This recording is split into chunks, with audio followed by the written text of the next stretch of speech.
Hi, everyone. Welcome to the Charmed Life podcast. I am your host, Tricia Carr. And if you are watching on YouTube, welcome. I am standing up for this particular intro to this episode, at least. It just felt like standing up. I've been sitting down all day with clients and students, and I am just feeling good, standing up and using my body, that which my oversoul creates, and grateful for it, grateful for health, grateful for all of it. And I'm also grateful for you joining me. Now, if you're listening on the podcast, welcome as well. Sorry, I'm rambling on about standing up when you can't even see me.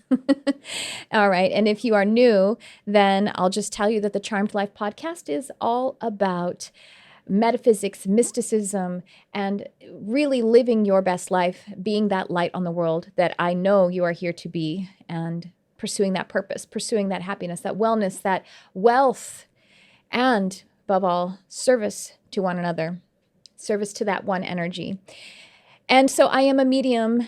I am a spiritual teacher above probably all of the things that I do. And I am an animal communicator, a channel. And so that's what we get up to here. We get up to all of this stuff. I have some really exciting episodes coming for you, some of them on my own and some of them with guests. And this particular episode is with a guest. It is the wonderful, luminous Crystal Anne Compton. If you've been listening to the podcast, then you probably already know who Crystal is. She is my best friend and business partner. Crystal is an intuitive channel and spiritual teacher. We do a lot of collaborating, more than collaborating. We have our whole business together, truly. And we have many different educational programs that we put on together, deep immersion programs into the intuitive arts, metaphysics, mysticism. We just have the best time and create I was going to say create the best communities, but it isn't. It sounded like I was taking credit for it. It is really just the light. It is the love. It is that universal source energy just coming together, finding the light finding the light. And so to that point, if you are a spiritual seeker, which I guess you must be if you're here, then you might want to check out the Lightworkers Lab. And I'm sure many of you already are. The Lightworkers Lab is an online spiritual community founded by Crystal, and you can find it on Facebook as a group. And it is way above and beyond a Facebook group. It is housed there as that, but the community is amazing. The resources of free education, and it is kind of like a utopia. It is that 5D consciousness in that space. At least that's what we are operating on most of the time, because we're only there for love and we're only there to edify one another. So go find the Lightworkers Lab. You'll find a link here in the description of this episode. So this is such a fun episode. Crystal and I talk about what it means to be an energy healer, signs that you're an energy healer. And so I hope you have just as much fun as we do, because we get out there and we talk about all of the things. So I'll see you on the other side.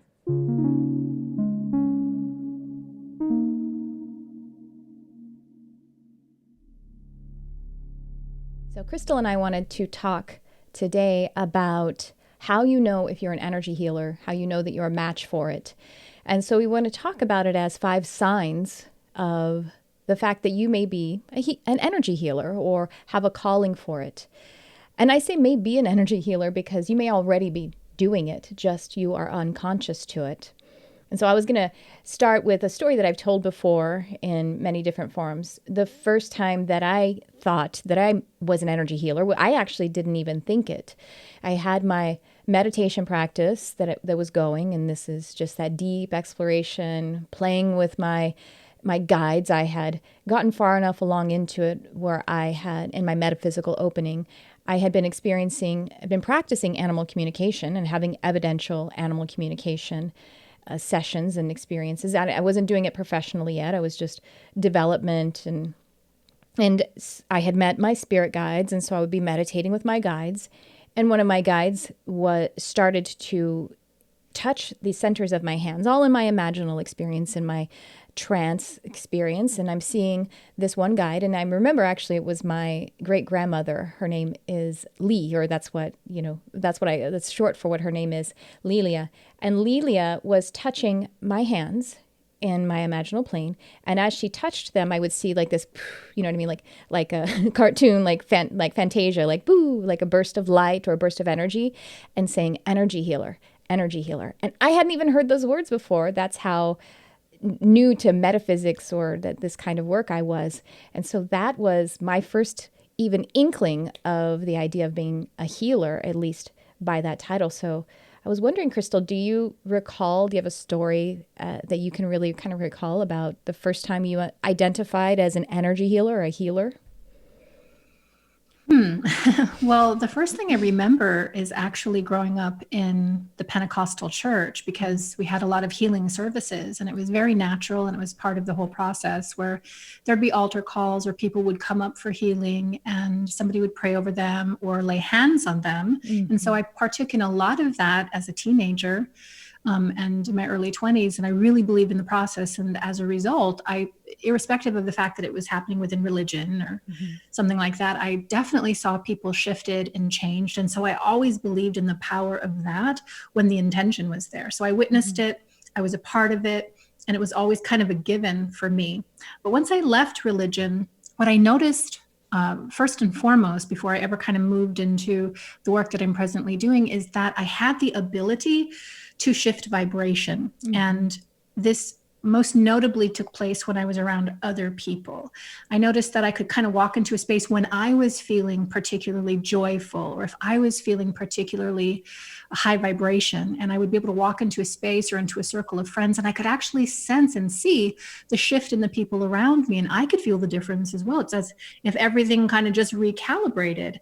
And that was probably my late 20s, early 30s. And I said, there's something about this. It's like the energy that I bring into the space creates the space. And I had an awareness around that. Now, I never necessarily connected that to healing, but the more I did that consciously, the more I also noticed people responded to me in a different way. It was just kind of an interesting setup. But I would say with regard to healing, that started when I started bringing down attunements, or what I call attunements. And this was a process that I developed with spirit directly, and included my guides and also an angel friend, Metatron, who I've been working with for many years. And we actually developed this process that I call star giving many, many years ago. And we fine-tuned it ever since. And it involves kind of doing what I used to do very naturally, shifting the space, shifting the energy, but in a very directed way and in an intentional way. And when somebody comes up and asks for that shift or asks for that energetic healing, we kind of meet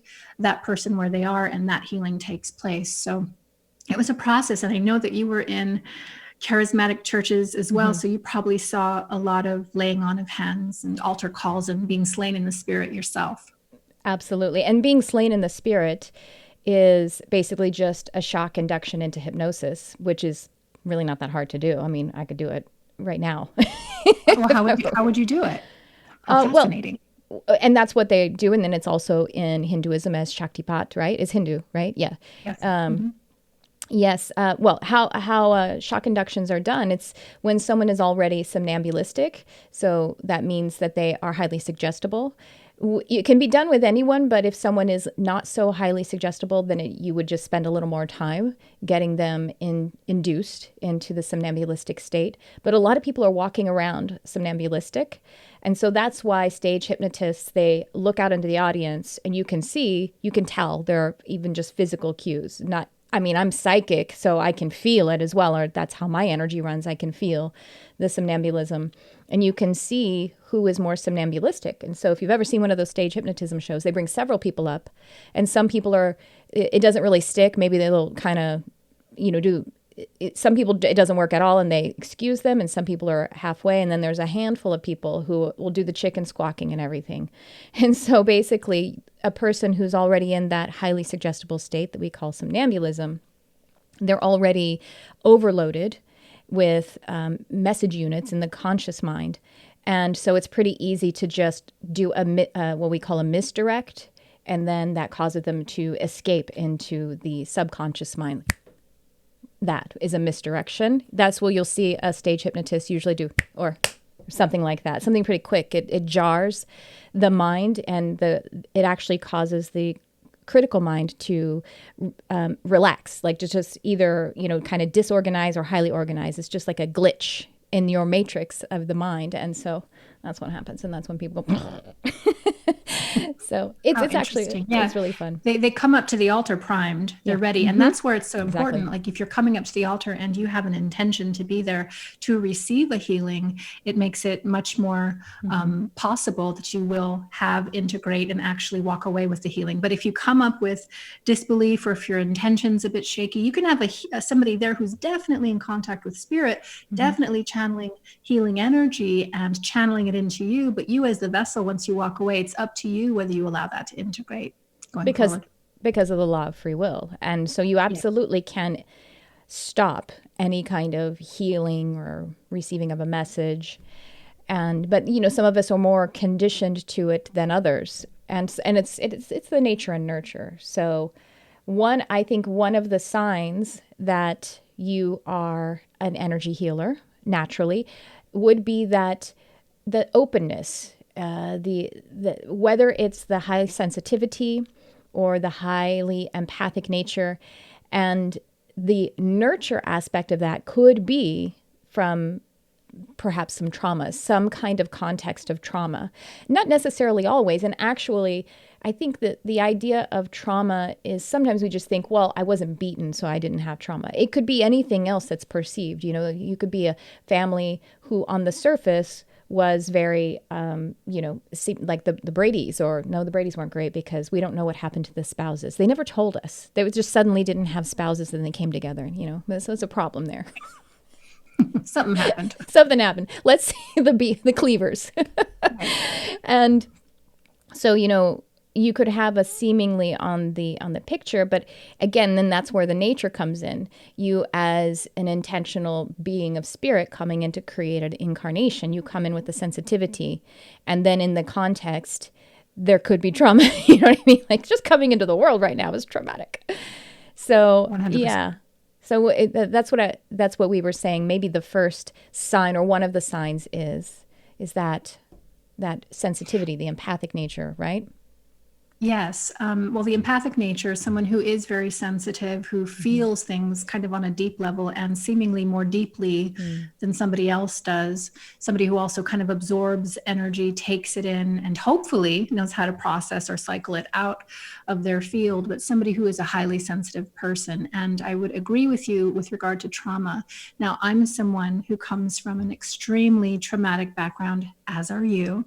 And we don't have to go into that whole thing, but it took me a long time to work through what that did to me and how that changed me. Truly, it changed my energy. It changed the way that I thought, and it changed the way that I acted. And so I had to do a lot of work. But when I did, and I came through it, I realized that my trauma, my abuse, the things that I have actually been through gave me eyes to see when someone else is going through trauma or abuse. It also gave me a particular language.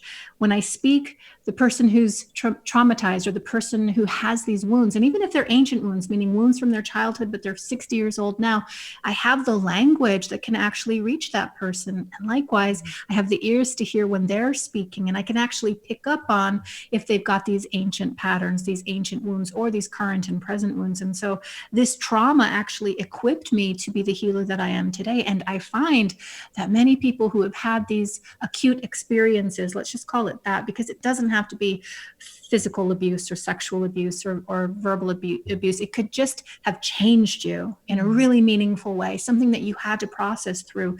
People who go through that, especially earlier on in life, tend to be set up to do this kind of work in the future. And also, this predisposes them to even a more expanded sensitivity or an empathic nature. Do you agree with that?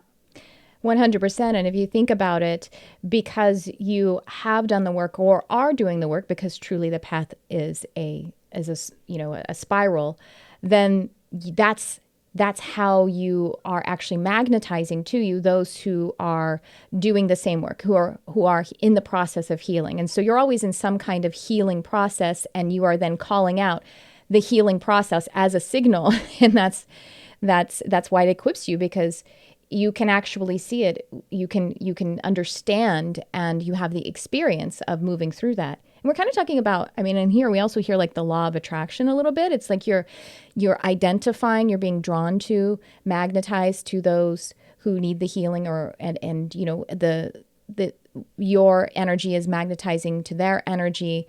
And so if we could add to this step a little bit, just the fact that there are signs, like that you're watching or listening to this right now, that it's showing up for you in some way. And you maybe have that, I have a purpose kind of feeling. That's what all of this is amounting to, I think. Taking a quick break from this episode for a message about the 2020 Energy Intensive with Crystal Anne Compton and myself, Tricia Carr. This 8-week immersive education and group coaching program is designed to activate and awaken energetic principles and divine healing modalities. And when we say this program is cutting edge, we are serious. Crystal and I dedicate ourselves to downloading the precise spiritual technologies that we all need in our mind, body, spirit complexes, as well as in our world and in our galaxy at this time. And it is a co-creative experience. You, the fearless student who is dedicated to shining your light in this world, the energy you bring to the program, you are our co-creator. The program starts June 28th. Register now so your activation can begin. Our beautiful student community is ready to meet you, and Crystal and I are excited to work with you. Find the registration link for the 2020 Energy Intensive in the description of this episode. And now back to this episode.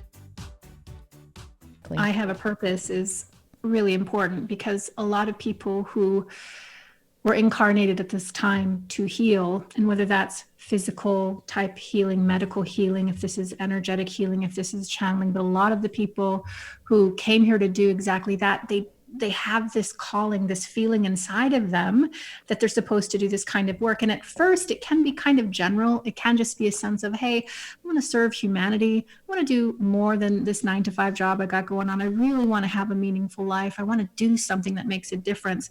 That general calling, once you lean into it, often shows up as an inclination to serve in a healing way. And I think it's really cool because it's this awareness of what's possible just with your life, just with your instrument, which is your body, mind, and spirit. Just you being alive gives you so much possibility to shift and change somebody else's life. And sometimes you don't even need to know that you're doing it.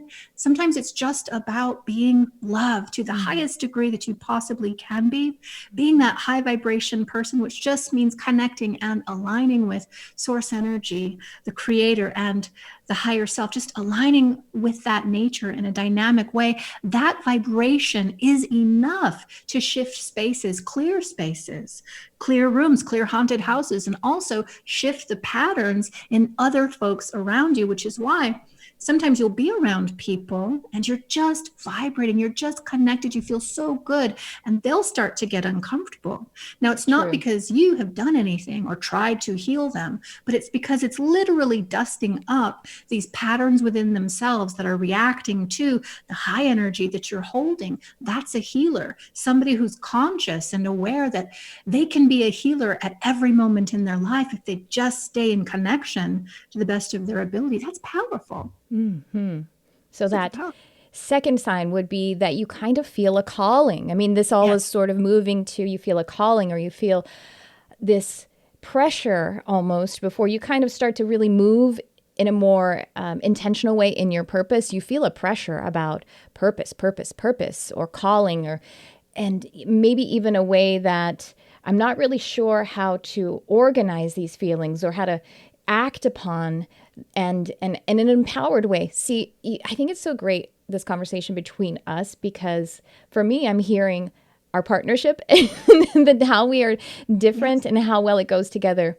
You and I are both studying human design a little bit. We're learning about human design, and you are a generator. And so that's what you're describing as you walk into a room and you vibrate, you're generating that, and you'll bring people into your energy and you will shift and change them. And as we say, you usually kick them out, fortunately. So that's good. And that I'm a reflector. And so I go into a room and I'm reflecting what's going on there. And so that for me, if I don't, I have to intentionally shift to reflect the highest possible good. That's what I have to do. When you just generate it, you actually create the energy, or you channel it. And I go in and I alchemize and reflect the highest good, because everybody is a spectrum of their wounds and their higher self. but my aura also in a slightly different way than yours, because yours does transmute as you bring people into. It's open and enveloping. My aura samples and is resilient. It's supposed to be resilient, but it's supposed to just sample. And that sampling is like, I take it and I spit it out. I take it and I spit it out. But I'm doing this alchemy transmutation process. But on the shadow side, if I bring it in too deeply, then I identify to it, I match it. And that's the whole empath thing, which, by the way, if you're interested in human design, you don't have to be a reflector to have that experience that I'm talking about. It could be any of your open centers that you're doing that as well. Anyone can be having these experiences in some shade or another. So I think that's really interesting. If we were at a vineyard, you'd be the person sipping the wine and spitting it out in the bucket, and I would be the one just chugging the wine. Next, I want to try all the wine. And I used to have that career, and that is what I had to do because I could only have a little bit. Right. That's really fun. So the calling and the, like I say, almost the pressure to understand how to make healing a purpose of some degree. That would be our second sign. And what does that lead us to for a third sign? Well, I think we should kind of keep going with the empathic nature, because there are so many signs that you are empathic. Of course, you're the expert on this, but I mean, for me, it's in my experience, folks who are empathic tend to be folks who are healers, because they feel so deeply, and they can feel when someone else is suffering. They can feel when someone else is hurt. And that is an easy jump from feeling that to wanting to serve, to remove that, or to ameliorate that, or to heal that. And so, one thing that I think empaths struggle with, and we've talked about this a little bit recently, is empathic overwhelm, things like exhaustion. Like if you find yourself feeling so great, lots of energy, and then you go into the Walmart to pick up whatever you've got to pick up, and you're in there for 45 minutes, and you get back to your car and you are just exhausted. You are tapped out. It's like the energy has left your body. Or sometimes people will do this. If you're having a conversation with someone and you go into that conversation and everything's fine, but by the time you leave, you feel like you're worn down to a nub and you're exhausted. That's an indication that you are likely empathic, that you are dealing with energy, you're processing energy. You probably have an issue around moderating energy and protecting yourself from energy that isn't yours. And so you might have some learning to do around that. But body feeling and energetic feeling and emotional feeling in this way is a sign to me that you're probably a healer, or can be. It can be. And it's so true. And again, the path is a spiral, because I keep discovering newer and layers of becoming a stronger, having that empathic nature turned the right way out. And so, as I described it, identifying to the pain points is not what it's meant to do. And identifying to the victimhood is not what it's meant to do. You can notice it, and then you hold that higher space. And so my own healing modality has to do with resonance and resonating with the higher space, while acknowledging, so that it can take that path of light to the healing space and holding that place of light. And so, yes, allowing your energy, no one can truly vampire your energy away. If it happens, it's just a question. You are asking yourself to deepen your boundaries, deepen your process, or your ability to identify to the higher. And it's the thing, I think the reason it's so confusing is because of the conditioning starting from very, very, very, very young. We have to adapt. We have to identify with our caregivers in order to survive. And so we're really undoing that conditioning. So if your mom was traumatized or holding pain, then that's what you're undoing, is the fact that in order for me to survive, I have to identify with this. And actually, then that matures into, in order to heal this, I have to identify to it. And that's not actually how it works. And also, not identifying to it, being disidentified to it, is also not ignoring it. And that's the part we have to negotiate with ourselves. We have to find, I can be aware of this, hold the higher space, and allow it to be healed by the resonance I'm holding.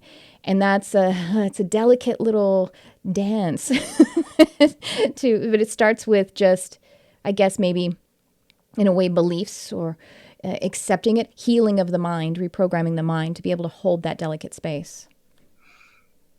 Powerful. So I mean, I think that I have, it's interesting talking about generators and reflectors, projectors, and all these things. But I have never had I don't feel like I've ever really had I know that I have, of course, I teach energy healing modalities. I am an energy healer, but I've never really personally found it an issue, like to just move energy in and out of my field, like being able to, not even in a thinking way, recognize what's not for me, what's not going to serve me, and just get it right out of here, like you said.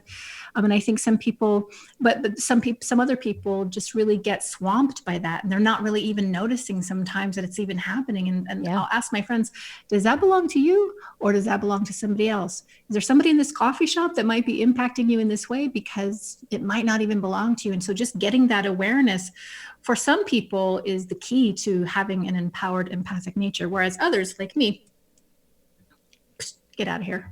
Yeah, I know. And it's so fascinating. And I just love it. And again, you bring people in, and so a generator is actually generating the life force of the friggin' planet. So, you know what I mean? Like, it's a powerful thing to be. Is that why I'm tired? Yes. And you do get tired. And generators are also sensitive, just in a different way. So you're working a lot. And then of course you have open centers. So in your open centers, that is the greatest potential for conditioning, and also the greatest potential for wisdom. So like you and I both have completely open, with no defined gates, head center. The crown is completely open. So you can get overloaded with, you could get overwhelmed, and you can also be absorbing that which you're experiencing, that is the lack of wisdom and the lack of growth in the paradigm. And then and it's also the place to release it. So I think you get your sensitivity. You're a sensitive, physically very sensitive person, and that's because you're constantly bringing people in. Now, even though you know to kick it out, like you can easily identify it, where I kind of can't. I don't have any inner authority, which is something my human design defines as well. You have the inner authority, but it's still work to kick it out. You know what I mean? Like the sensitivity, you bring it in, or it's in, just because that's how humans are. We're next to one another. And whether it's physically or awareness, kind of proximity, and you still have to do the work to actually, and so that's what exhausts you, and that's what makes you physically sensitive, in addition to, and mentally and emotionally as well, of course. So yeah, I think I've been working on that throughout my life, but I've definitely been working on this the last few years, where it doesn't feel so much. It's almost like I've set up my field in such a way that it's all intentional. And so this is what I'm saying, like in a way that's unthinking, or I'm not like actually in each moment trying to direct and read and figure it out. Like my field has been set up in such a way so as to route things in a way that doesn't affect me. And so when it does affect me, it's because it's all the way up in my field, and I've got to pay attention to it. So I don't know if I'm actually an empath. So I think for me, my experience, as I said, empaths tend to be the healers, but I'm also a healer. I wouldn't necessarily, I'm definitely sensitive. I don't absorb energy so much as I read energy, and I kind of catalog it, and I move it around a little bit to make it useful for whatever's happening. But even if you're not an empath, you can still be a healer. And that's why when I teach on like the empath and the highly sensitive, intuitive, you have more of the highly sensitive, intuitive function. I teach them as functions rather than some friggin' label, you know what I mean? Like, because that can be a heavy crown, even though it is a friggin' label for me. But yet I can still do the highly sensitive thing, where you're reading energy, you're becoming aware of it, and then it can, for a highly sensitive person who is, let's say, unawakened, or it's that sensitivity isn't working the right way out as you are. I'm aware of it, I'm moving it. I'm aware of it, I'm moving it. Even in the cases of you having set up your field so it's actually automated. When a person who's more identity to the highly sensitive, they come into a room, they know what's going on, they know it, they are sensitive or sympathetic to it, and then it can affect their mood. And so, it can bring you down, or it can amp you up or something. But you're aware that it's not you, really. You're like, oh, gosh, these people are bringing me down. Or, oh, gosh, this situation is pissing me off. So that's a kind of highly sensitive thing. Whereas the empath function is I go in and I am all of the things here, and you don't even know it. It feels native to you. You know what I mean? So that's kind of the toggle there, just about, and anyone can kind of have that happen, either one of those at any time. So I just think of them as functions or malfunctions, actually, in the way we're talking about it. You know what? The empathic nature, one way that the empathic nature showing up, I think, is when you have autoimmune kinds of issues. That is the immune system doing the opposite of what it's supposed to do. And I'm a lay person, but in lay speak, the immune system is attacking itself or attacking the form, attacking the organism. And that's how I see the empath when it's malfunctioning. The emotional, mental nature is attacking itself rather than it healing and moving things out. And so that's what the empath or the highly sensitive is meant to do with their sensitivity, heal it and move it out. Yes. So that's the energy healer aspect of it. If that overwhelmed, that easily physically exhausted, mentally or emotionally exhausted, that is a strong sign that there's supposed to be something turned the right way round. Mm-hmm. And so that you utilize it as a healer, the way that Crystal is talking about, and the way that I am too. I have my resonance, my intention set up, even so much that I was talking to a friend who's a mindfulness meditator, and I was coming up with an album of mindfulness meditations, and I sent him the titles, and my titles were like, they were all positive. So it was like reset, clarity, recharge. And he was like, that's great. I like those. But you might want to look on Insight Timer, because usually it's de-stress and anxiety and instant medicine. And I was like, see? As soon as you say anxiety, I'm like, like I become anxiety. I'm so literal. It's funny. It's just funny, yeah. One thing I want to say about the empathic person and healing is, a lot of times, because you are feeling and you are usually clairsentient, which is the psychic ability to feel in your body and also to feel in your emotions, when there is someone who is out of balance around you, pets or even spaces, but also people, or if there's someone around you that is sick, it can actually start to show up in your body. You might get a joint pain or a hip pain or a headache all of a sudden, or your heart will start racing. It's a physical indication that you're picking up in a psychic way something that's going on with someone else. And the only reason this is, the main reason this is being transmitted to you is for an action to take place, either within yourself, or if you are a healer, to be able to move into that person's field and maybe move stuff around energetically to activate a type of healing for that person. So if you ever find yourself, though, in a room of people or in a space, and all of a sudden your body's not feeling the way it normally does, or there's weird symptoms or symptomology that's taking place, you want to probably stop, take a beat, and examine whether that belongs to you or whether it belongs to someone else, because it's likely that it could be someone around you. Again, could be a pet, could be a person. It could be an indication of what's actually going on in the space, because energy is intelligent and it's communicating, and you might be picking it up on that way, or something that happened in that space a while ago. You might have that actually show up in your physical body. So that's another way to pay attention to your own healing nature. Mm-hmm. And another sign, I think is this our fourth? Yeah, maybe our fourth sign. That capacity, or that natural, that kind of default of putting others first and wanting to take care of others. And, there's a fine line between doing it as a codependent or as a martyr, and that's not what we're talking about. We're moving toward to that positive kind of taking care of others, thinking altruism to some degree, or just being compassionate. Really the spiritual gift of hospitality, like putting someone else first, having that generosity of spirit, being very sensitive to the needs of other people, and wanting from a very aligned and balanced place to take care of or to nurture other people. It's a classic sign of being a healer, for sure.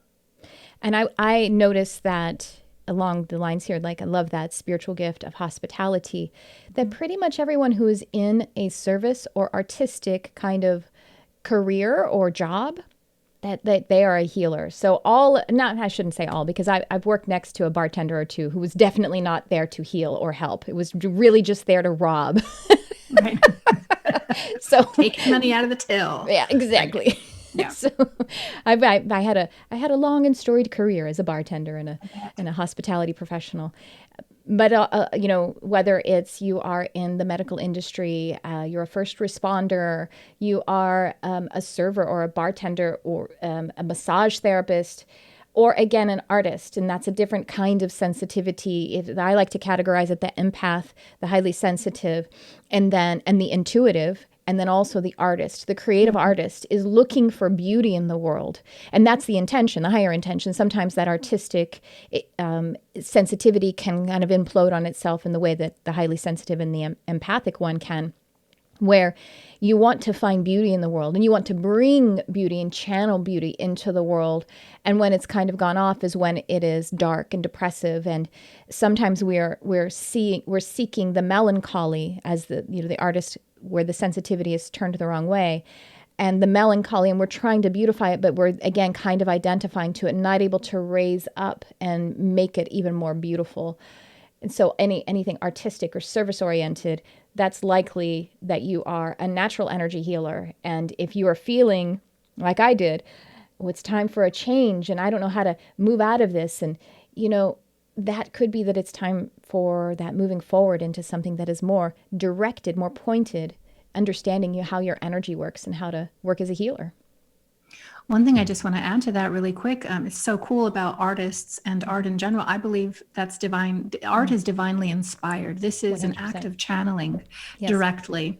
And most artists create art that they never sell, some don't even show it to other people. It's the process of creating art that is transformative to them and truly healing to them, because when you are creating, you are in alignment with creator. Creator is the highest vibration. It's the highest energy. It's the most divine energy that any of us are ever going to encounter as souls. And so when we're putting ourselves in dynamic alignment with creator, creating our art, we're actually in many ways healing ourselves. And it's this reason that when some of us are doing our art, we absolutely click out of the thinking mind, the logical mind, and we get into this kind of unspace of just creation. And things are allowed in that space to bubble to the surface, and we can very passively take notice of them, and we can even kind of pay attention to it and move it along. And it's such a great space for spirit. It's a meditation, truly, for spirit to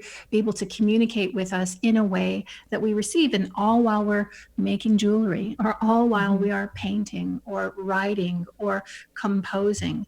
Art to me is a very, very healing act. Absolutely. And that's something that I recognized when I had moved into my spiritual abilities. And I recognized in the process of doing readings that all of a sudden I was like, wait, this is just like acting. When I would get into character, I would take a breath, I would move aside my identity, and I would channel the character. And then it would just be. And I was like, oh, and it actually kind of grounded it for me. And I was like, oh, this is easy then. And I've been doing it my whole life because I was, an actor. And it was also a way that I communicated to my husband when all of this crazy stuff was happening, because we'd been together 9 years when I kind of had my spiritual awakening. And we're like, what's happening? And he's a composer. And so I said, when you're sitting down and you need to come up with a new melody, you need to come up with a new piece, and you're kind of messing around technically with the keyboard and everything, but you clear your mind and then suddenly it comes from nowhere to somewhere. And he's like, yeah. I'm like, that's the same thing. That's why they call it the muse, because they identified that they were maybe even communicating with emissaries in spirit and receiving it and channeling it that way. I love to talk about creativity is intuition. Intuition is creativity, because we're okay with that, and there's not the stigma around creating art as much. And certainly in the olden times, I mean, like the Dark Ages, or post the Dark Ages even, science, spirituality, art were really just mind, body, spirit complex together. They flowed one to the other. Yes.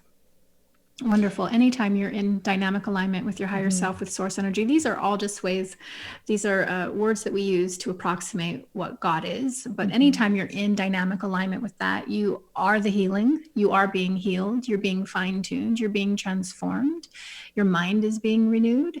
Like, there's a lot that's going on when you're in that alignment. And one way to be in that alignment is to be creative in whatever way you can be creative in your own life. And speaking of alignment, our fifth sign has to do with alignment, I think, in that if you are someone who is a peacemaker and always seeing, well, aren't we supposed to be working toward a conclusion rather than, arguing with one another and really seeking that? You mentioned this to me before we started about the natural peacemaker, and also how people kind of just come up to you and expect you to help them and heal them or speak with them, or they lay their stuff on you. Yes. I think that I should say that I believe that we come into this world with a specific pattern of energy that represents who we are as a soul complex. And of course, over the course of our life, our incarnation, our experiences, that energy begins to change and to shift, which is fine. But we come in magnetic in a certain way and signaling in a certain way. And some of us are just natural born healers, while others have an intention to heal. And maybe they'd like to learn a modality. Maybe they want to lean into it. And that is enough to activate that in your own life. So you don't have to be naturally born as a healer. You can actually move into it if you want to. But some of us came here to do that. And you will find that for those who have that energetic pattern of healing, that people are just attracted to them for whatever reason. They want to tell you all their stories. They want to tell you what's going on in their life. They come to you for counseling, for advice. Hey, what do you think about this? Or can you have a look at what's going on in my life? Like, what's your take on this? They just gravitate to you for solutions, to you for insight, or just to be around you because it feels good. And maybe being around you illuminates something in them that then helps them through the process that they're presently in. So if you find in your life that people are just attracted to you in this way, or if you find that people are often asking you for your opinion, or, hey, like, how can I make this situation better? What do you see? That's typically an indication that you were meant to do this kind of work. Now, doesn't mean that you necessarily have to become a therapist or have to become a medical doctor. You could become a Reiki practitioner. You could become an intuitive reader. It depends on what your soul wants to do with this kind of an energetic makeup, but that's a sign that you're here to do something big with your life. I've noticed myself saying this the last 10 years or so. At some point, I just stopped in my life and said, what in the world is going on? Because I am attracting talkers, people who are just talking and talking and talking. They're not listening to me. They're not asking me any questions. They just want to be in my present and like offload on me. Now, too. The issue with the empath is it's as if they've got these buckets right in front of them. And it's like these people just spill everything into the bucket. And when they're done, the empaths are left carrying this really heavy bucket. And who's there for them to take the weight or the burden of that bucket? They have to have tools to know how to do that for themselves, to very easily dump the bucket and keep it moving. I don't really have a problem with that, but I did have to develop tools to protect me from the way that people are attracted to me because I have this particular signature.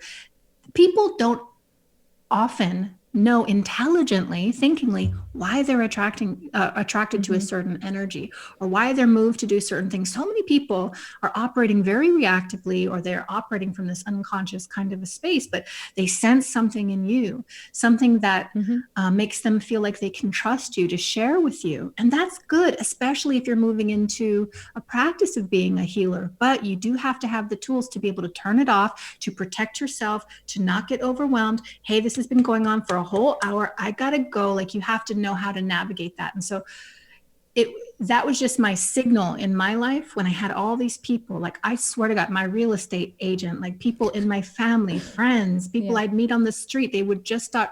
I'm like, do I have a sign on just to just talk my ear off? I got nothing better to do.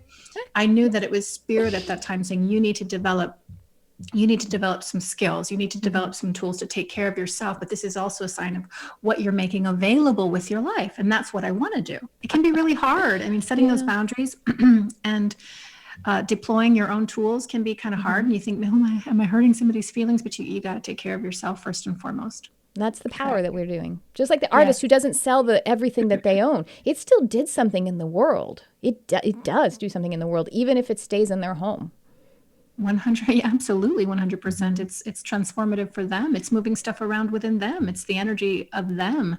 It shifts their vibration. It allows them to go out and be the instrument that they want to be, because they're channeling that good information. It just made me think, when you're talking about how much do I want to reach out, like how much do I want to put myself out there, knowing that I expose myself to this kind of parasitic, vampiric stuff. I just remember when I was in my 20s, man, almost every night of the week, and certainly every weekend, I was booked. I had stuff to do. I would, for whatever reason, feel obligated. And this is probably as a result of the kind of childhood that we have, like being obligated to put up with the bad behavior of our own freaking parents.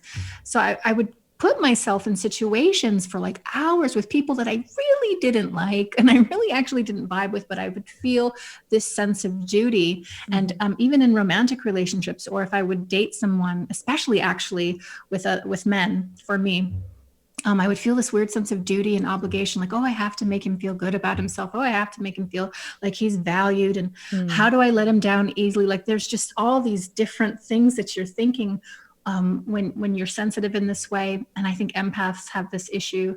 But finally, I just have to say, with age, you just get over that.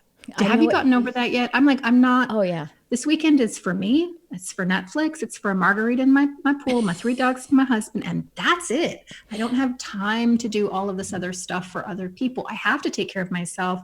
And that's an important thing for empaths to really understand, and healers to really understand, especially healers who have wounding. And so many healers are wounded healers. Now, that doesn't mean they're in a state of brokenness. It means that they've had that wounding, they've had that experience, they had that patterning, which is again what allows them to see it in other people. But sometimes when we have this big history and this big experience in trauma or in pain, it predisposes us to get into situations that really tax us and take it out of us. I don't have that problem. Well, I kind of do a little bit. Sometimes I do. I let people in a little bit too much, or I give them a little bit of latitude. But I'm getting better with that. And that's the path is a spiral. Again, the path is a spiral. And just think about, if you suddenly find out that you have a somewhat an acquaintance or a colleague or someone who's a little bit on the inside, and then okay, this isn't working out. That's a million times better than dating someone. You know what I mean? Like having an intimate relationship with someone. Oh my gosh, I used to go out on dates with people that I did not want to date, and I knew it. I just didn't know how to say no. Too. I dated this one guy, and he was so nice and so great. It just wasn't happening for me. He really liked me, but I think on the 4th or the 5th date, and I was just going out and I didn't want to, he said, if you're not attracted to me, you can just tell me. Okay, I really like you, but I just don't think we should date. He had to tell me, like, that's so a disempowered, sensitive person. That's someone who's just trying to perpetually take care of somebody else to the detriment of themselves. That was me. Not anymore. So funny. That is so funny. Much more emboldened to do that now. And it's not in a way that's unloving. It's just in a way that's protective of my own path and my own energy. And it's like, I only have so much energy in the world. I only have, so many things that I want to do. I have a vision, and I got to get to it. And going out to the club, not that I would do that, but going out and doing anything that doesn't really feel good, or doesn't really turn me on or give me a sense of joy. Like I'm not into it. If you have this kind of drive for purpose, and it can be good actually to shake things up too on the other side, like over isolating oneself as the sensitive, it's really good to shake things up, shake your own energy up, like just taking a drive somewhere or taking a vacation or doing something. It's good to move things around a little bit too. So, we gotta be mindful of that as well, I think. But it doesn't have to happen every night like we used to do. No, it does not. I would just say, if you are wondering if you are an energy healer, and that's such a term, isn't it? If you are wondering if you're supposed to be doing something where you're of service to someone else and helping them in a healing kind of way or a restorative kind of way, the best thing to do is to ask yourself that question. The best thing to do is to go into a meditation with yourself and with spirit, and really just let the walls down, all the narratives implanted by people who have all their opinions about what you really should be doing with your life. Like, let those fall away and just have the joyful question, like, like, am I supposed to, well, supposed to is a should, right? That's right. What's waiting for me, Spirit? Yeah. Mm-hmm. Am I meant to do this? Or can you bring the resources and the information to me? Or just being in that meditative space and bringing up the subject of energy healing and checking out how that feels for you. Does that like give you a little kick of excitement? Does it make you feel that sense of purpose? Examine yourself for the answer. And if you say yes to it, one thing we can definitely tell you is that when you say yes, Spirit always says yes too, especially when we're talking about spiritual service, light worker, practitioner. Doing what you came here to do. When you finally say yes to that calling, Spirit always shows up. And sometimes it's like with a boom, everything you need, all of a sudden you got it. All the doors are open. You're meeting the right people. You've got the books, you've got the research. Sometimes it takes a little longer and you have to keep on leaning in that direction and walking the walk until you get where you're going. But take that question to Spirit. And let me just say that everybody has something powerful to do in this life. Like you didn't come here to just toil away in a 9-to-5 job that you hate, or live in a family structure that's toxic, or be broke, or be unhappy, or be sick. Like you didn't come here as a soul to do that. You really came here to be excited, to be joyful, to be active and activated, to really be a representation of that which created you. You could call this God or creator, but that love that created you, you came here to be that. And in any way that it shows up for you, do it, because that's how you're successful. And that's not about money. That's about happiness. That's about joy. That's about changing your own life and changing the lives of others as well. Do it, do it, do it. Amen. And you, as you mentioned, you know, that the term energy healer, if you're in these streets of the spiritual seeking and community kind of thing, then yeah, energy healing, it's actually a kind of catch-all term. And you and I are offering the Energy Intensive, which is an 8-week immersive program for education and coaching and practicing and community. And I think that's why we called it the Energy Intensive, because we wanted to kick the wheels off a little bit. It's about working in energy and it's about exploring it. So from the person who maybe just like me was with their guides and hearing the word energy healer, to the person who's practicing, we're kicking the wheels off and we're getting to the space of channeling new spiritual technologies, and that's what we're doing with this program. So we invite you to that, which you can find the link for that in the description. And you know, we have a little message after this episode to talk about it a little bit. So yeah, get into the Energy Intensive. Let me tell you something. And I know I said I was going to talk a lot, and I won't talk a lot about it, but it's exciting. We're excited about it. That's why. I'm very excited. But what's really exciting me about it is that it is, of course, structured in the way that learning must be structured to receive it, but it's also very free. And it feels to me like it's about the activation of very individual modalities in the lives of the students. And so obviously you and I are going to come in, we're going to be bringing the education, we're going to even be bringing our own proprietary modalities as a template, as an understanding, as a place to begin. But it feels like Spirit's really ready to attune and activate specific students to the modality that Spirit wants to create with them. And so a lot of the stuff that's coming down from me is like, okay, let's create a meditation. Let's create a chamber so that Spirit can introduce the student to this. And we can do this kind of slowly throughout the program, by becoming aware of energy, by becoming aware of who it is that we are as a healer. But I'm telling you, there's going to be some dynamic, some evidential, and some fascinating stuff that the students are going to be presenting to us simply because they're in a space of creation with regard to energy. And everything is possible. All things are possible to him who believes. It is possible. Everything is possible. So I'm coming in with, we're coming in with tons of education, but like really having the intention to let Spirit take the lead with this intensive. So I'm super excited about it. I am too. Honestly. It's almost time too. Woohoo! Well, we got 2 weeks. Another week. Yeah. We start on Sunday, the 28th. Yes. Well, I guess I have to go now. I guess that's the thing. So everything that you want to learn about from what Crystal and I have talked about today, we've got some links in the description. And this was super fun. And you know what I love about this too, even if you are a teacher, you're a healer, you're a practice, that just talking about this, it's helping me on that spiral path to observe it again and observe how I help others in these ways. So That's what I love about these conversations. Me too. I just love you. I love talking with you. We have so much fun together. I'll see you tomorrow night for Light Shine. So we'll be talking again. So you guys check out the Lightworkers Lab too. Crystal and I are up live not every other, but twice per month, every other Wednesday. And we are talking and teaching. And then we're also taking your questions and sometimes giving readings, whatever, however spirit moves. So it's fun. It's a fun time. Yeah, the Lightworkers Lab online spiritual community. Find the link. It's found on Facebook as a group. Totally free. And so much bonkers community, bonkers resources and people getting up and healing and of reading. I go drop in sometimes. I'm like, all right, I need some help with this. Who's up? Oh, great. It's gay. I need to give me some insight on this. And they do. There's usually somebody, 1, 2, 3 people up a day offering their services, their healing, their readings in the space. Free. Again, all free for members. So if you haven't checked out the lab, I don't know what you're doing. I don't know. You really ought to.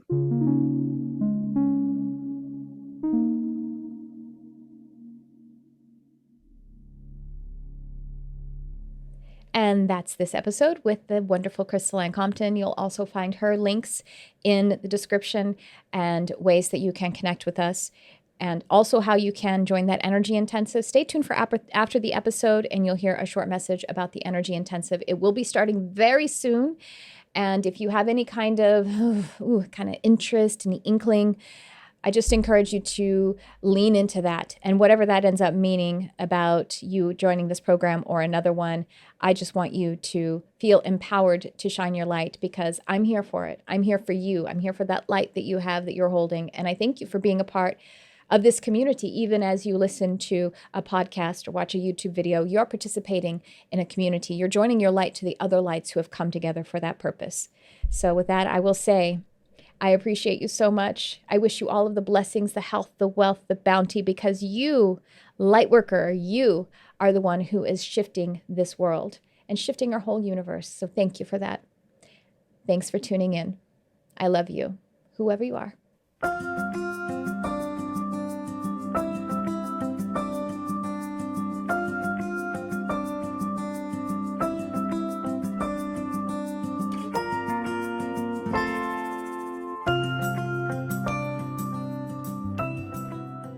How would you describe the ideal student for the 2020 Energy Intensive with Crystal Anne Compton and Tricia Carr?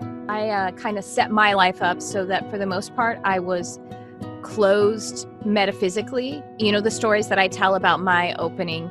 And it was like I decided on a whim to get a 15-minute psychic reading. I had never considered that in all of my 39 years, and I did. And the reason I decided to get that first reading of my entire life, never having considered it, was because I was like, why wouldn't I? I'm curious. And, the reasons of the past were that something to do with religion or something to do with some other set of fear that my mind is weak, or some other kind of fear of being ridiculed by the pragmatic people who say that it's a crutch and it's silly. And I was like, screw all of that. I didn't know a thing. And then, my journey after that, she said the word empath to me. And I'm like, what, like Counselor Troy? So I had no exposure to metaphysical content, but I was ready. And so I am the perfect student, even though I was like, didn't know the word energy healer at that time. And my guides, as I was connecting with them in meditation, were showing me light on my hands and saying energy healer. And I hadn't heard that word before, but I would have been the perfect student. You know what I mean? Like, as I was Exactly, because you were in that energetic composition of readiness. And also, you're such a great example, if I can just say, of someone who said yes over the course of the spiritual path, because so many people are so tentative. They don't really say yes.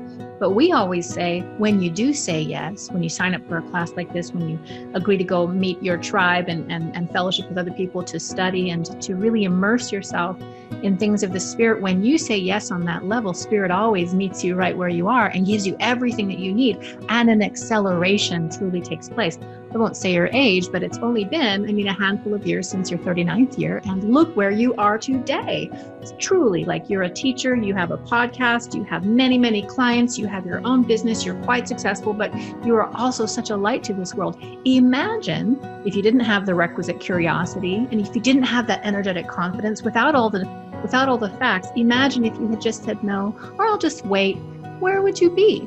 And so for those who are kind of on the fence about exploring study and exploring their own spiritual and intuitive and energetic development, this is the reason why you want to say yes, because so much is possible when you do. Everything opens up to you when you do.